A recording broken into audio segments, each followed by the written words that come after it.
আজি মই বেংকৰ পৰা পইচা লৈ ওলাই আহিলোঁ।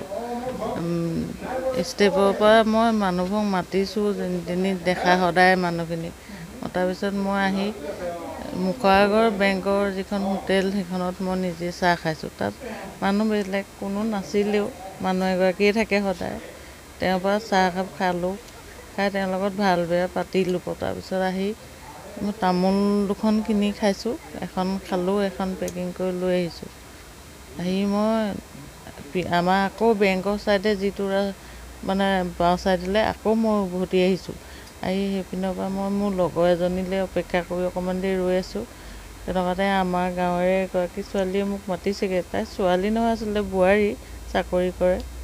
তাই আহি মোক সুধিছে ক'ত যাওঁ। মই বেংকলৈ আহিছিলোঁ, অকণমান দেৰি ইয়াতে ৰৈছোঁ, মোৰ লগৰ এজনী আছে বোলো, তাই আহিব বোলে। তাই আহিলে নহয়, মই বোলো মোৰ ওচৰলৈ অহাই নাইচোন, মই ৰৈ আছোঁ। তাতে অকণমান দেৰি বোলো ৰৈ চাওঁ, তেহেঁতি আহক, আহিব বুলি তাতে ৰৈয়ে থাকিলোঁ মই। আৰু কিন্তু মই এনেকৈ ক'ত কি হ'ল মই একো গম নাপাওঁ। কিন্তু যেতিয়া মই হুঁচ আহিছে, মই তেতিয়া ট্ৰেইনৰ মাতহে শুনিছোঁ। কিন্তু ট্ৰেইনৰ মাতত মই তেতিয়া ইমানেই ফোন বাজিছে, ফোনটো মই চাইছোঁ, মোৰ ফোনটো ফ্লাইট মোডত আছে, কিন্তু বেলেগৰ ফোনে বাজিছে, মোৰ ফোন বাজি আছে বুলি চাইছিলোঁ। তেতিয়া মই ফ্লাইট মোডটো খুলি দিছোঁ, তেতিয়া মোলৈ ঢেৰ ফোন আহিছে।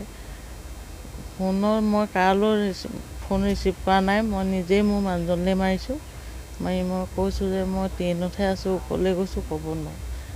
তেতিয়া তেওঁলোকে মোক ট্ৰেইন ষ্টেচনতে নামি দিয়া, যিটো ষ্টেচনতে ৰখায়, তেতিয়া নামি দিয়া বুলি ক'লে। তাৰপৰা নামি দিলোঁ। আহি মই কেনি যাম কি কৰিম লাগিলত ওচৰৰে আমাৰ এগৰাকী নবৌ ভাগৰ ভনীয়েক তাতে আছে, তেওঁ গৈ ওলাইছে। মই তাইক দেখা লাগিছে, কিন্তু মই তাইক চিনি নাপাওঁ, পোৱা নাই, তেনেকুৱা লাগিছে। তাই কৈছে আপুনি চিন্তা নকৰিব, মই আছোঁ নহয়। তেওঁলোকেই মোক লৈ গ'ল থানালৈ। তাত আৰু মোৰ মৃত্যু তেনেকৈ চিনাকি ধেৰ ওলালে। তেওঁ গোটেইখিনিয়ে লগ খাই থানাৰ পৰা আনি পিনি মোক গোলাঘাট হস্পিটেলত, মোৰ মানুহজনো আৰু দুজনমানে সিহঁতি গৈ পালেগৈ।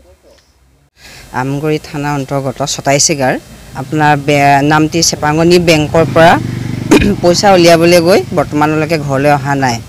আৰু তাৰপিছত স্থানীয় ৰাইজৰ হস্তক্ষেপত থানালৈ যোৱা হ'ল আৰু এখন এজাহাৰ তেখেতলোকে প্ৰদান কৰিছে প্ৰশাসনক। আৰু পাছত সেই মোবাইলটোৰ পৰা এটা ফোন অহা মেছেজৰ মতে তেখেতক গোলাঘাট জামুগুৰি ষ্টেচনৰ পৰা তেখেতক উদ্ধাৰ কৰিছে ৰেলৱে পুলিচৰ সহায়ত। কিন্তু এতিয়া মহিলাগৰাকী ঘৰলৈ আহিলে, কিন্তু আমি বিচাৰিছোঁ, ইমান ডাঙৰ এটা ঘটনা ঘটিছে, দুষ্ট চক্ৰই তেখেতৰ পইচাটো নিছে, লগতে তেখেত গৈ গোলাঘাট জিলা পাইছেগৈ, এখন তাত তেখেতে গম নাপালে। এই কথাটো ইমান সহজভাৱে যাতে প্ৰশাসনে নেভাবে আৰু উচিত তদন্ত কৰাটো আমি সদৌ অসম মহিলা সমিতিৰ ফালৰ পৰা আমি বিচাৰিছোঁ।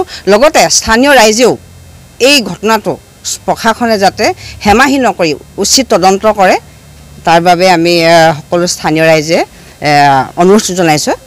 আৰু লগতে এখেত স্বামী, এখেতেও যথেষ্ট এই ঘটনাটোক লৈ চিন্তিত।